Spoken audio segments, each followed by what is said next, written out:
In the last lecture, I explained about discovery of proton. Now let us see the characteristics of anode rays. Continuation lecture. Characteristics of anode rays. First point is anode rays, also called as canal rays, are positively charged particles. Cathode rays are negatively charged particles. Anode rays or canal rays are said to be positively charged particles. Now, the smallest and lightest positive ion is known as proton. How can we get that proton? This smallest and lightest positive ion from hydrogen gas. In the electric discharge tube, if I take H2 gas, I get H plus ions as anode rays. That H plus ions move from anode to cathode. Why I am written smallest and lightest? Because hydrogen is a very smallest particle. H plus having atomic number is 1. Atomic mass also 1. That's why the smallest and lightest positive ion obtained from hydrogen gas is known as proton. Now, charge of proton. What is the charge of proton? If you observe an electric discharge tube, cathode rays are moving from cathode to anode, and those cathode rays are called as electrons. The charge of electron we have written as 1.6 into 10 power minus 19 coulombs. Here also, this anode rays also same like cathode rays, but only difference is these are positively charged particles and cathode rays are negatively charged particles. So I can write 1.6 into 10 power minus 19 coulombs. So main difference is what? Charge of electron charge I can write minus 1.6 into 10 power minus 19 coulombs, and charge of proton I can write as plus 1.6 into 10 power minus 19 coulombs. That's it. Only difference is sign here. Electrons are negative charge, that's why I put here minus, and protons are positive charged particles, so I kept plus. That is the difference. Value is same, but they are different signs. Now, anode rays depends on nature of gas. As I told in the previous lecture, if I take different types of gases in the discharge tube, I get different types of anode particles. H2 gas I get H2 plus, helium gas I get helium plus. That's why anode rays depends on nature of gas. And behavior of anode rays in terms of electric field and magnetic field. If I apply magnetic field or electric field, they are deflected. They are deflected in opposite of cathode rays. How cathode rays are deflected? Cathode rays, suppose it is electric field, positive plate, negative plate, and electrons which are cathode rays, they are deflected towards positive plate. And whereas protons, they are deflected towards negative plate. Because protons are positive charge, they are deflected to negative plate. Electrons are negative charged particles, they are deflected to positive plates. So both are opposite. That's why written here, the behavior of anode particles are just opposite of cathode rays. Now, let us talk about E by M value. E by M value, I told you, that is not fixed for all the gases. Here E by M value, if I take E by M. Now let us will try to calculate, or we will try to observe the E by M value for lightest particle. Which is the lightest particle here? Proton. Why I am writing for proton? Why not helium plus and some other gases? Then if you observe the maximum E by M value of anode rays, which anode rays or which anode particles having maximum E by M value? Proton. Why proton is having maximum E by M value? If you observe here E by M, mass of proton is very small. If I take the hydrogen, neon, oxygen, for different types of gases, if you take all this neon, oxygen, helium, all these are gases having more mass. If mass is more, E by M value will get less. If mass is small, E by M value will get maximum. So E by M value is maximum for proton, which is obtained from hydrogen gas. What is maximum? Proton mass is very small. When proton mass is very small, E by M value for anode particles will get, E by M value for proton will be the maximum among all cations, among all anode rings. If you observe here, E by M value of proton and electron, can you guess which will be having more E by M value out of electron and proton? E by M value of electron and proton, if you compare, which will be having more E by M value? E by M value of electron, E by M value of proton. Just simple observe the logic here. Mass of electron and mass of proton. Protons are definitely having higher mass than electrons. Okay, when mass is high, E by M value will be the less. So E by M value is more for electron.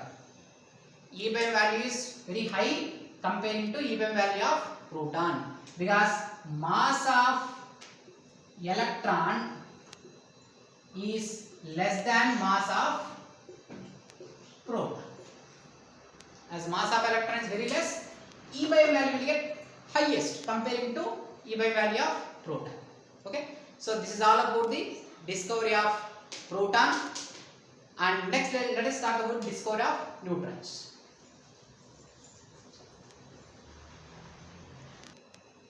Now let us see discovery of neutron. The scientist James Chadwick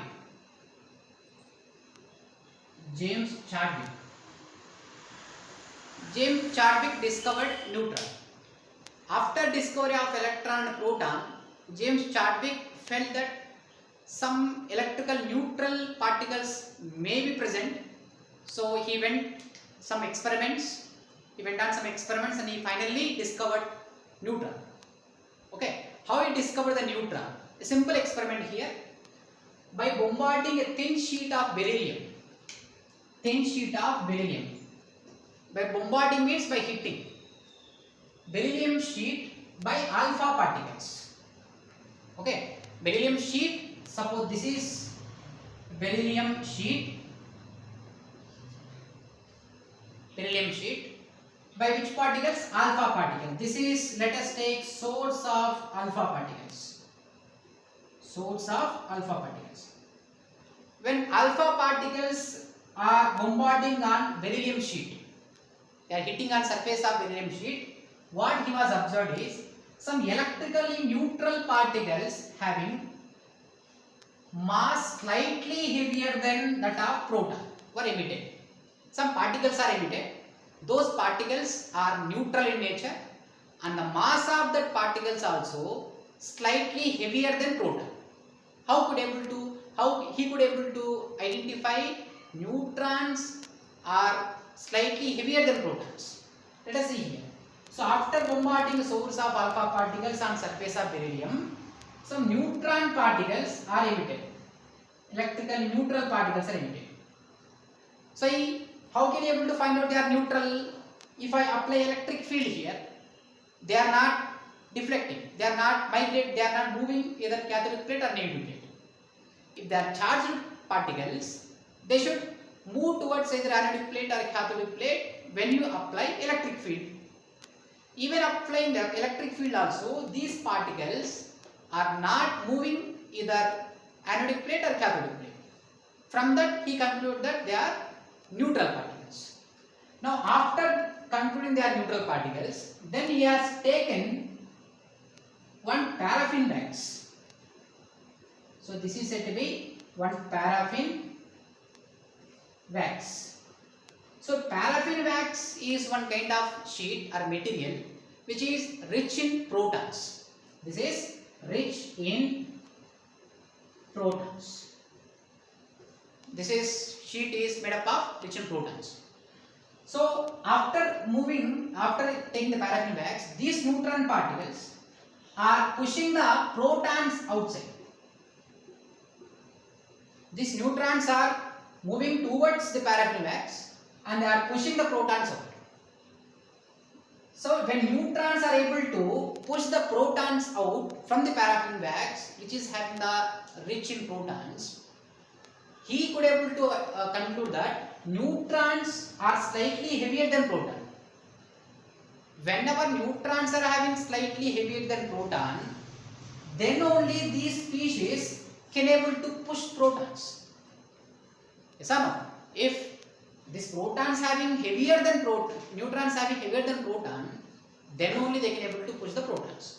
So this everything has been detected from the detector here. Here they have taken one detector. Through detector, they could able to identify all these phenomena. Repeat once again. Source of alpha particles, when bombarded through beryllium sheet, some particles are ejected. When electric field is applied, these particles are not moving towards positive plate or negative plate. They are not migrating. So from that he concluded that these particles are neutral species, and he named them as neutrons. He named them as neutrons. He want to know whether these particles are heavier than protons or not. That's why he kept one paraffin wax besides this, and these neutrons are able to push the protons,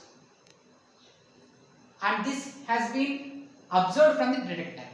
So from this he could able to conclude that these neutral species are slightly heavier than protons. As if they are heavier than protons, then only they can able to push the proton from the paraffin wax. Okay, so this is a simple experiment which is known as discovery of neutron. If I write one form here, one equation, let us see an equation form. I will write alpha particles. I will explain the next class about alpha particles. I can take here, this is 2 helium-4 is said to be alpha particles. Alpha particles are nothing but helium nucleus. Next class I will explain about this. And these are bombarded through beryllium. Beryllium-4, beryllium-9.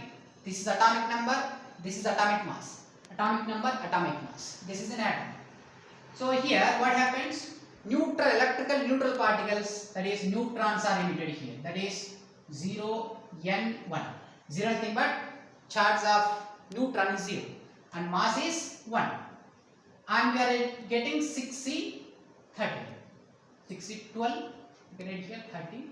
Both should be balanced. So everything should be balanced here. 2 plus 4, 6. 6 plus 0, 6. Here 4 plus 9, 13. 13 plus 1, 14. I can write here 12. That will be correct now? Yes. So this way, beryllium particles, beryllium sheet, when we alpha particles are bombarded, we are getting electrical neutral particles. These are said to be neutrons, which are electrically neutral in nature. Okay. So this is all about the discovery of neutrons. Now let us see the summary of all the fundamental particles. Let us see the summary of all the properties, the values of all fundamental particles. There are 3 fundamental particles we know: electron, proton, neutron. All electron, proton, neutron, everything we will discuss here in the tabular form. First, discovery. Who discovered the electron? J. Thomson. And who discovered the proton? Goldstein. And neutron, James Chadwick. James Chadwick, right? Now, absolute charge. What is charge of an electron? Charge of an electron has discovered by or calculated by Mulliken. What is that value? Minus 1.6 into 10 power minus 19 coulombs. Right? Minus 1.6 into 10 power minus 19 coulomb, which is absolute charge of electron. Absolute charge of proton, which is the same, but difference is what? Only sign. We write plus 1.6 into 10 power minus 19 coulombs. Right? Next, neutron. What is the absolute charge of neutron? Neutrons are neutral in nature. There is no charge. Chargeless particles, chargeless fundamental particles are neutral. So I can write 0. Next, relative charge. Relative charge, I can write here. Relative charge nothing but we can also take it as approximate charge. Approximate charge of an electron minus 1. Proton plus 1. And neutron 0. Roughly in the calculations, we use relative charge of an electron is minus 1, proton is plus 1, neutron is 0. Okay. Next, mass of an electron. mass of an electron we calculated. J. Thomson has discovered the E by m value of an electron. Mulliken discovered charge of an electron based on E by m and E value. We calculated the mass of electron as 9.1 into 10 power minus 31 kg. Right? 9.11 or 9.1. Approximately you can take 10 power minus 31 kg. And mass of proton is 1.673 into 10 power minus 27 kg. And neutrons are slightly heavier than proton. Neutrons are slightly heavier than proton. So 1.675 into 10 to the power of minus 27 kg. Okay, this is mass in kg. Mass of electron, mass of proton, mass of neutron. Next, mass in U. U means unified mass or atomic mass unit. Mass can be measured in kgs and even U, atomic mass unit. So in atomic mass unit, we can write mass of an electron as 0.00054. 54 approx. This is in AMU. Don't get confused. This mass in kg, this is in U, unified mass. I mentioned here U, unified mass. And proton mass is 1.00727. This is 1.00867. These are in atomic mass unit or simply U, unified mass. Approximate mass in U. While solving the numerical problems, we will take approximate mass in U. Approximate mass means what is the approximate mass of electron? You see here 0.00054. So approximate what we can write this? 0. So mass of electron is approximately can be taken as 0. Mass of proton, mass of neutron, both are 1.0, 1.0. So I can take approximately 1 and 1. Approximate values, not exact. Exact values if you see, this is 1.0077, 1.00867. You can see this is 7, this is 8. Neutrons are slightly heavier than protons. I am writing just approximate mass. While you solve numericals, we have to apply this value. Mass relative to electron. This is the relativity. Means here we know that comparing to electrons, protons are heavier. Comparing to protons, neutrons are heavier. Mass is increased from electron to proton, proton to neutron. How many times proton is heavier than electron? How many times neutron is heavier than electron? That we see here, mass relative to electron. Let us see, let us calculate here. I hope this is clear about this. Now, relatively with electron we will calculate. That is, mass of proton is 1836 times of mass of electron. Okay, how we get this value? If you see mass of proton by mass of electron, you divide this value, mass of proton, mass of electron. If we divide these two, we will get 1836 times. So proton mass is 1836 times of mass of electron. So I can also write here, mass of electron is equal to 1 by 1836 times of mass of proton. Very, very important in solving the numericals. And mass of neutron, I am writing here, this is a neutron, is equal to 1839 times of mass of electron. This also we can calculate. Mass of neutron by mass of electron. This is a mass of neutron. This is a mass of electron. We divide mass of neutron with mass of electron, we will get 1839 value. Okay. So mass of neutron is 1839 times of mass of electron. Mass of proton is 1836 times of mass of electron. Okay. So here also I can write here, mass of electron is equal to 1 by 1839 times of mass of neutron. Okay. So these values, numerical values we have to remember. while solving numerical problems and all, okay, which are helpful, and direct questions also will get in competitive examinations. So this is all about the fundamental particles, discovery of electron, discovery of proton, discovery of neutron, and their characteristic properties, their values and all. In next class I will introduce atomic models. Atomic models, Thomson atomic model, Rutherford atomic model.